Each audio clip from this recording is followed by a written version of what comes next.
The price of Bitcoin has made a breakout from the pennant pattern formed during the trading session. Currently, we are witnessing a retest of its upper boundary.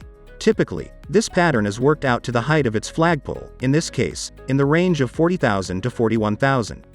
However, there are few factors on higher timeframes that could hinder a swift completion of this pattern. There hasn't been a retest of the global trendline for trend confirmation. There are significant gaps in the imbalance zone on the weekly chart at horizontal volume levels that need to be filled through trading. There hasn't been a correction after the recent upward momentum. These factors increase the likelihood of Bitcoin's price retracing to at least the 0.38 Fibonacci retracement level before resuming its upward movement. But, this scenario can be invalidated if the price manages to break the resistance level at 36,000 with a strong upward move and consolidates above it. News regarding the approval of a Bitcoin spot ETF for funds such as Grayscale or BlackRock could potentially contribute to this. In that case, we would expect the full completion of the Wyckoff pattern up to 40,000. On the daily logarithmic chart, the price of BTC has once again tested the global upward trendline but was unable to surpass it.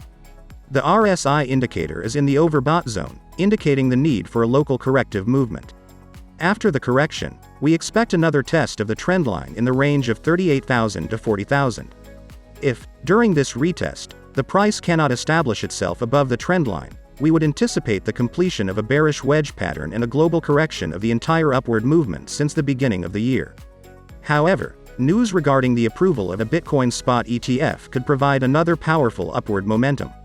If this happens in the near future, the correction might be postponed once again.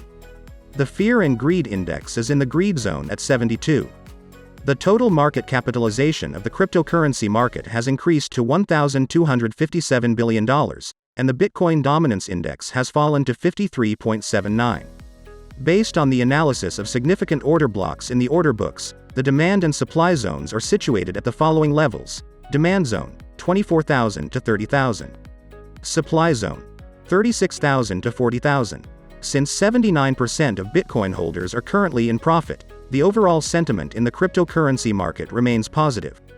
Today, the SEC is conducting a closed-door meeting to address regulatory claims and dispute resolutions regarding the conversion of Grayscale Bitcoin Trust, GBTC, into a spot Bitcoin ETF.